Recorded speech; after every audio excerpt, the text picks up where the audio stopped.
COVID-19 di tahun 2021 ini jelas lebih berat bila kita bandingkan di tahun 2020. Saat ini ada 2 juta kasus kumulatif COVID-19 dan 55.000 kasus kematian dikarenakan virus corona ini.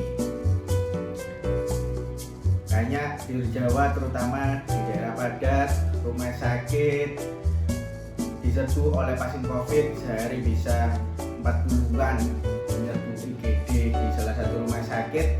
Itu menurut saya beban yang sangat berat, sangat luar biasa. Semoga tenaga kesehatan kita bisa survive, bertahan dalam penanganan pandemi ini. Berbicara mengenai pandemi, tentu alangkah baiknya kita berbicara bagaimana penanganan yang sebetulnya paling tepat.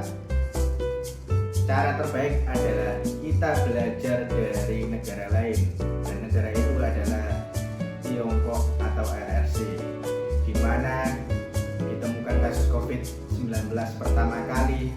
Begitu ada kasus COVID, apa yang mereka lakukan? Mereka gerak cepat membangun rumah sakit besar hanya dalam tempo waktu 3 hari. Coba bayangkan, hanya 3 hari mereka membangun rumah sakit khusus COVID-19, dan tentu di dalamnya mereka melengkapi dengan segala fasilitas, dokter ahli epidemiologi, ahli tracing, semuanya berkolaborasi untuk menekan kasus dengan tindakan nyata yang namanya lockdown, tindakan super keras, super tegas yang bisa meminimalisir biar COVID-19 ini tidak menyebar ke kabupaten, provinsi, daerah yang lainnya di RRC.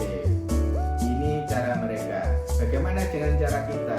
Di Indonesia kita sepertinya berbeda karena kita memilih untuk penanganan COVID-19 ini disebarkan ke rumah sakit daerah, dan juga kita menerapkan program yang menurut saya inkonsisten. Coba sebut yang pertama PSBB, PPKM, PPKM Mikro dan sebagainya. Istilah-istilah itu menurut saya kurang tegas, dan penerapannya pun di lapangan tidak tegas bagaimana lockdown bila kita melihat di negara lain. Kita bisa melihat dengan mata telanjang dimanapun, di Surabaya atau di Sidoarjo, di daerah mana, terutama di Madura, kita bisa melihat masyarakat yang menggampangkan COVID-19 ini, tidak memakai masker. Ada yang menertawakan COVID-19 ini konspirasi, tidak ada.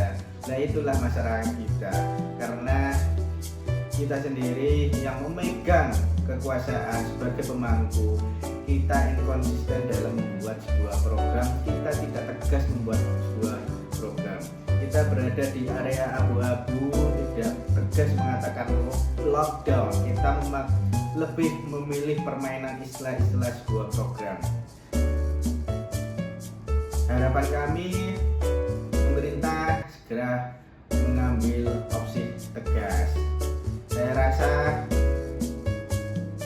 kita tidak perlu terlalu lama berada di area abu-abu. Pilih mana, kesehatan atau ekonomi? Kalau boleh memilih ya pilih dua-duanya. Namun di era pandemi tidak boleh seperti itu. Kita harus memilih. Menurut saya alasan menyelamatkan penduduk, menyelamatkan nyawa adalah jauh lebih penting untuk saat ini di tengah gempuran kasus yang luar biasa. Pemerintah bisa mengambil opsi lockdown yang benar-benar lockdown.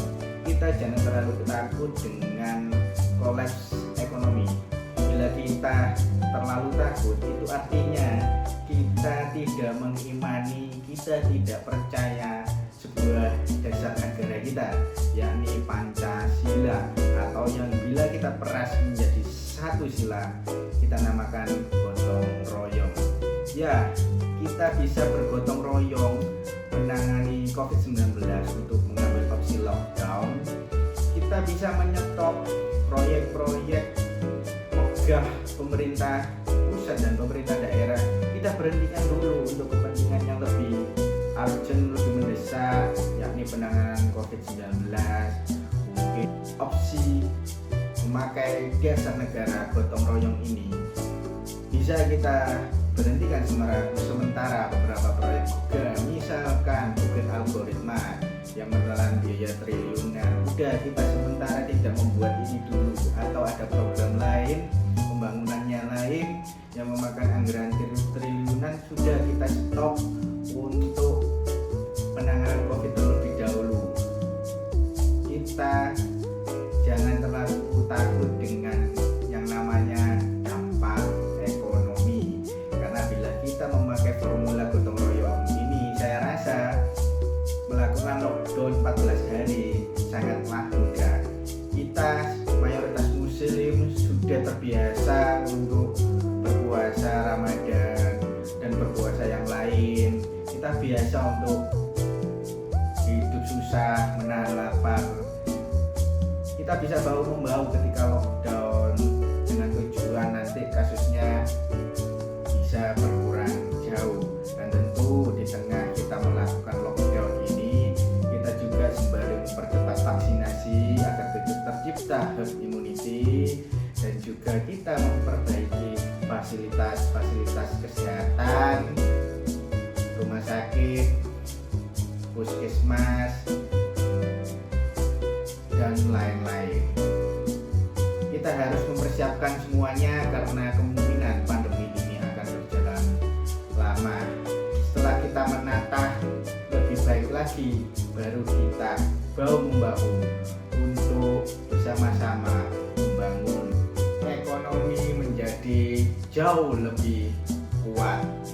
Akhir kata, atas dasar kemanusiaan, atas dasar menyelamatkan nyawa penduduk, nyawa masyarakat, saya selaku dokter mengajak pemerintah untuk melakukan atau memilih opsi lockdown.